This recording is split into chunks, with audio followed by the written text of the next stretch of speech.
അല്ല കൂട്ടുകാരെ, ഇതാ എല്ലാവരും സെറ്റായിട്ടാ. കുഞ്ഞ് പിന്നെ പോകത്തില്ല, അതുകൊണ്ട് പ്രശ്നമില്ല.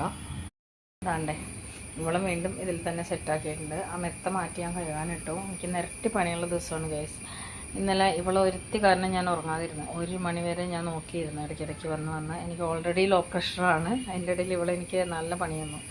അതുകൊണ്ട് ഇന്ന് മുതൽ ഇവളെ ഞാൻ കൂട്ടിലിടും. രാത്രി ഒരു 9 മണി 10 മണിക്കുള്ളിൽ ഇവൾക്ക് ഫുഡൊക്കെ കൊടുത്തു കഴിഞ്ഞ് കഴിഞ്ഞാൽ ഇവളെ ഞാൻ കൂട്ടിലാക്കും. കുഞ്ഞുങ്ങളെ തൽക്കാലം രാത്രി കൂട്ടി തന്നെ വെക്കാമെന്ന് ഞാൻ വിചാരിക്കുന്നു. പക്ഷേ സ്ഥലം കുറവായതുകൊണ്ട് എല്ലാം പറ്റിയെങ്കിലോ എന്നോർത്ത് കുഞ്ഞുങ്ങളിവിടെ തന്നെ ഇടുന്നോട്ടെ, അവളെ കൂട്ടിലിടും.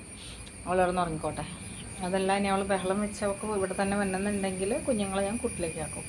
അതാണ് ഇന്നത്തെ എൻ്റെ പ്ലാൻ. കാരണം എനിക്ക് ഇവൾക്ക് വേണ്ടി ഉറക്കമൊഴിച്ച്, എൻ്റെ ജീവിതത്തിൽ ഒരാൾക്ക് വേണ്ടിയും ഞാൻ ഉറക്കമൊഴിച്ച് കാത്തിരുന്നിട്ടില്ല ഗൈസ്. പക്ഷേ ഇവൾക്ക് വേണ്ടി ഇപ്പോൾ കുറച്ച് ദിവസങ്ങളായിട്ട് 10 മണി 12 മണിക്ക് 11 മണിക്കൊക്കെ വാതിൽ തുറന്ന് കൊടുത്ത് ഇവിടെ നോക്കിയിരിക്കലാണ് എൻ്റെ പണി.